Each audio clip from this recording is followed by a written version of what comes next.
అనుదినము మనము audio Bible ద్వారా కీర్తనల గ్రంథాలను ధ్యానించుకుంటుండగా ఈ దినము 75వ కీర్తనను ధ్యానించుకుందాం. అయితే ఈ కీర్తన ప్రధాన గాయకుడైనటువంటి ఆసాఫ్ కీర్తనగా కానీ గీతముగా కూడా పేర్కొంటారు. ఆల్తహేష్తు అనే రాగం మీద పాడదగిన కీర్తనగా కూడా చెప్పవచ్చు.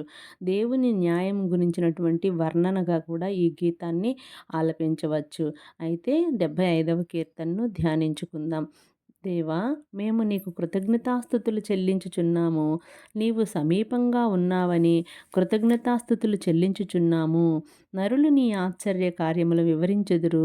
నేను యుక్త కాలమును కనిపెట్టుచున్నాను. నేనే న్యాయమును బట్టి తీర్పు తీర్చుచున్నాను. భూమియు దాని నివాసులందరూ లయమగునప్పుడు నేనే దాని స్తంభములను నిలుపుదును. అహంకారులై ఉండకుడి, అహంకారులకు నేను ఆజ్ఞ ఇచ్చుచున్నాను. కొమ్ము ఎత్తకుడి, ఎత్తు కొమ్ము ఎత్తకుడి, పొగరు పట్టిన మాటలాడుకుడి అని భక్తిహీనులకు నేను ఆజ్ఞ ఇచ్చుచున్నాను. తూర్పు నుండి అయినను పడమటి నుండి అయినను అరణ్యము నుండి అయినను హెచ్చు కలగదు. దేవుడే తీర్పు తీర్చువాడు. ఆయన ఒకరిని తగ్గించును, ఒకరిని హెచ్చించును.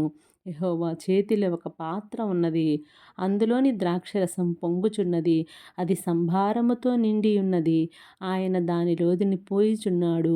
భూమి మీదున్న భక్తిహీనులందరూ మడ్డితో కూడా దాన్ని పీల్చి మ్రింగివేయవలెను. నేనైతే నిత్యము ఆయన స్తుతిని ప్రచురము చేయుదును. యాకోబు దేవుణ్ణి నేను నిత్యము కీర్తించెదను. భక్తిహీనుల కొమ్ములన్నింటినీ నేను విరగ్గొట్టెదను. నీతిమంతుల కొమ్ములు హెచ్చింపబడును. Thank you. Praise the lord.